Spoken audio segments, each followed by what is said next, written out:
अस्सलामुअलैकुम नाजरीन। पिछली किस्त के इख्तिताम पर आपने देखा एक आदमी कांतानोस को बता रहा था कि ओरहान जिंदा है और दान को उस्मान ने पकड़ लिया है। ये सुनकर कांतानोस ने कहा था, मैं कल सफर के लिए निकल रहा हूँ, तुम ओफिलिया और सार्किस पर नजर रखना। इस किस्त के आगाज में सुबह का वक्त हो जाता है। यहाँ पर उस्मान और उसके सिपाही कहीं जा रहे होते हैं। दूसरी जानिब दिखाया जाता है कि ओक्तम साहब शदीद गुस्से में अपने खैमे से बाहर निकलते हैं और अपने सिपाहियों को पुकारते हुए कहते हैं, खून सिर्फ खून से धोया जाता है, शहीदों का बदला लेने के लिए आ जाओ। इस तरह ओक्तम साहब और सिपाही आगे बढ़ जाते हैं। ये देखने के बाद बहिंदर बे आहिस्ता से हुसैन को कहता है, सिपाही तैयार करो और ओक्तम साहब को अकेला ना छोड़ो। ओक्तम साहब और उनके सिपाही रवाना होने वाले होते हैं कि इतने में बुरहान वहाँ पर पहुँच जाता है और कहता है, खैर तो है ओक्तम साहब। ओक्तम बे कहते हैं, अगर जंग में हमारा साथ देना है तो आ जाओ, लेकिन हमें रोकने की हरगिज कोशिश ना करना। फिर बुरहान कहता है, कबीले से कोई नहीं निकलेगा और ना ही कोई तलवार निकालेगा, ये उस्मान साहब का हुक्म है और अगर आप ना रुके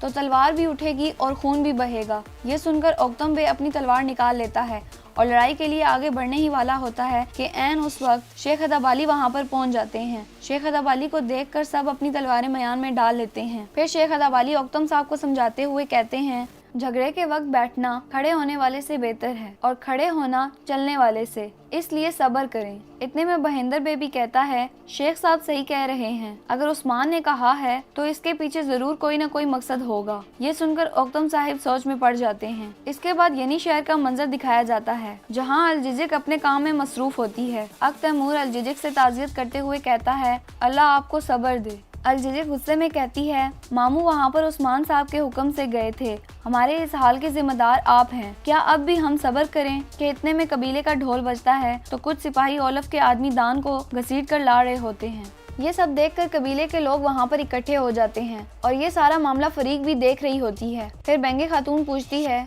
ये कौन है? तो अक तैमूर कहता है, उस्मान साहब ने इन्हें उस वक्त पकड़ा जब ये ओरहान पर हमला कर रहे थे और इन्होंने माकरी गांव पर भी हमला किया। ये सुनकर बेंगे खातून कहती है, यानी ये वही हैं जिन्होंने मेरे भाई को मारा। और फिर वो अपनी तलवार निकाल कर उनकी जानिब बढ़ती है और साथ ही अलजिजिक भी आगे बढ़ जाती है। बेंगे खातून उसे मारने ही वाली थी कि बाला खातून वहाँ पर पहुँच जाती है और कहती है, रुक जाएं। तो बेंगे खातून कहती है, उन्होंने मेरे भाई को मुझसे छीन लिया और हमारे सिपाहियों को मार डाला। ये सब सुनकर बाला खातून कहती है, पुरसुकून हो जाएं। बेंगे खातून कहती है, आप ये कैसे बर्दाश्त कर रही हैं? ये सब देखकर कबीले के लोग कहते हैं, इन्हें मार डालो। तो बाला खातून अपना हाथ बुलंद करते हुए सबको खामोश करवा देती है और कहती है, अगर हम गलत हैं तो क्या आपका अमल दुरुस्त है? क्या कैदी पर तलवार उठाना ठीक है?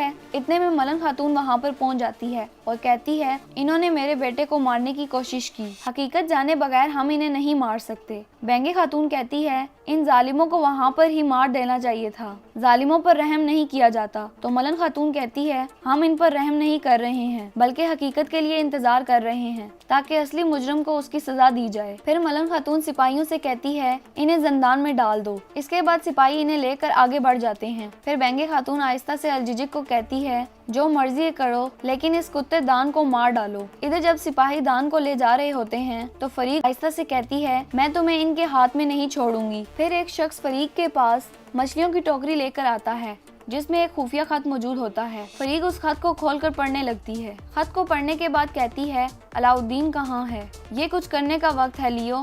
दूसरी जानिब दिखाया जाता है कि ओलफ और उसके सिपाहियों ने ओक्तम के आदमियों को दरख्त के साथ बांधा होता है। फिर ओलफ एक कुल्हाड़ी फेंक कर उसे मार डालता है। ये सब देखकर ओलफ और उसके सिपाही जश्न मनाने लगते हैं। इस तरह वो तीनों आदमियों को मार डालता है। इसके बाद जंगल का मंजर दिखाया जाता है जहाँ उस्मान और उसके सिपाही हमले की तैयारी कर रहे होते हैं कि इतने में चीरकुताई और कोतान वहाँ पर पहुँच जाते हैं। फिर कोतान उस्मान साहब को बताता है कि उन्होंने ओक्तम साहब के भेजे हुए तीनों सिपाहियों को मार डाला। फिर चीरकुताई कहता है, वो जमीनों आसमान को आलूद करने के लिए हर तरह की कोशिश कर रहे हैं और हमारा इंतजार भी। तो उस्मान कहता है, जो गड्ढे उन्होंने खोदे हैं वो उनकी कब्रें बन जाएंगी। कोतान कहता है, वो हमारे शहीदों को जमा करके हमारा इंतजार कर रहे हैं। फिर उस्मान तुर्गत बे को पुकारते हुए कहता है, वक्त आ गया है कि उन्हें दिखाया जाए कि हम अपने शहीदों को फातिहा पढ़े बगैर नहीं छोड़ते। तुर्गत कहता है उसे मरने से पहले बहुत सी तकलीफें उठानी पड़ेंगी। उस्मान साहब कहते हैं हमने उन्हें शहंशाह का तख्त हटाने से रोका और कुस्तुनतुनिया को तबाह करके बारूद यहाँ ले आए। फिर उस्मान कहता है महल के अंदर एक गिरोह है जो शहंशाह को कत्ल करके इक़्तिदार पर कब्जा करना चाहते हैं। हमारे और शहंशाह के दरमियान मुआहदे को खराब करके फितना पैदा करना चाहते हैं। फिर तुर्गत कहता है उन्होंने हमारे सिपाहियों को मारने के बावजूद औरहान पर हमला किया। फिर उस्मान कहता है अभी तक हमारे शहीदों का खून खुश्क नहीं हुआ, हम उनके सर काटेंगे और ये मकसद अजल से है और अब तक रहेगा। ये मकसद जालिमों के खात्मे के लिए है। फिर उस्मान और उसके सिपाही अपनी तलवार निकाल कर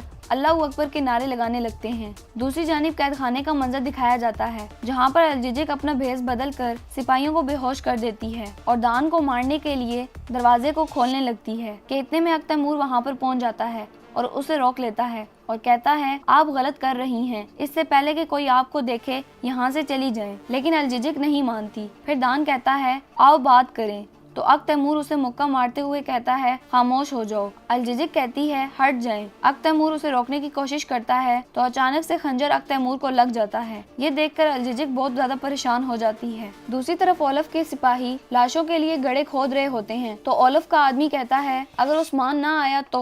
ओलफ कहता है वो आएगा और अगर ना आया तो हम उसके पास जाएंगे और जब वो जाल में फंसेंगे हम उन्हें घेर लेंगे। ये सब चिरकुताई चुपके से देख रहा होता है। ओलफ कहता है कुस्तुनतुनिया फतह करने के बाद मैं पूरी दुनिया को फतह करूंगा। ये कहकर वो यहाँ से चले जाते हैं।